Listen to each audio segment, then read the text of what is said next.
भगवान ही इस अहंकार को मिटा दे, नहीं तो यह अहंकार बना ही रहता है और दुर्गति का कारण बनता है। जैसे आपने 500 संतों को भोजन पवाया, तो 500 संतों को पता भी नहीं चलना चाहिए कि भोजन किसने पवाया, लेकिन वो फूला फूला इतना घूमेगा और अपने मित्रों में, रिश्तेदारों में फोन, सारे पुण्य नष्ट कर रहा है, सारे अपने सुकृत जो संतों को पवाने से वो सारे सुकृत नष्ट कर रहा है। अच्छा, दान पुण्य तीर्थ याटन तपस्या सबको चाट जाता है अहंकार। ये अहंकार बहुत बड़ा अजगर है, सबको लील जाता है।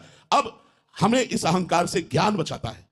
हमने देखा कानपुर में हम थे जब संन्यास में, तो एक आते थे मैदा फैक्ट्री के मालिक, लेकिन वो सुलझे हुए इतने थे, संत थे वो, इतना बड़ा वैभव, ऐसे संत। अब उन्होंने यज्ञ कराई, करोड़ों की यज्ञ कराई, पूरे कानपुर में कोई भी खाए पिए आके सब। वो क्या करते थे जानते हो? दोना पत्तल उठाने का वो काम करते थे। उनसे जैसे कोई पूछे कि इतनी बड़ी यज्ञ किसने, बोले ये हम जानते हैं, हम तो हमें सेवा मिली दोना पत्तल। जैसे कोई खाक फेंक दिया तो दोना पत्तल उठाते, एक हाथ में झाड़ू एक हाथ में डलिया, और ये बचा के ले गए। कोई नहीं जान पाया और बचा के ले गए अपने पूरे पुण्यों को, और यहाँ पोस्टरों पर छपाया जाता है, नहीं छपाया जाता। ये अहंकार, अहंकार को जिसने मिटा दिया वही भक्त, वही ज्ञानी। ये सब करता भाव अहंकार का ही है। अहंकार हट जाए, जीवन मुक्त हो जाओ। अहंकार ही बंधन का कारण, संस्कृति मूल, जन्म मरण का मूल चक्र यही अहंकार है। और ये अहंकार बर्दाश्त नहीं करेगा कि वो ओपन न करे। दान ऐसे दिया जाता है कि दाहिने हाथ से दे दो, बाएं हाथ को पता न चले कि क्या दिया गया। लेकिन ऐसा दान कौन देता है? कोई विवेकवान।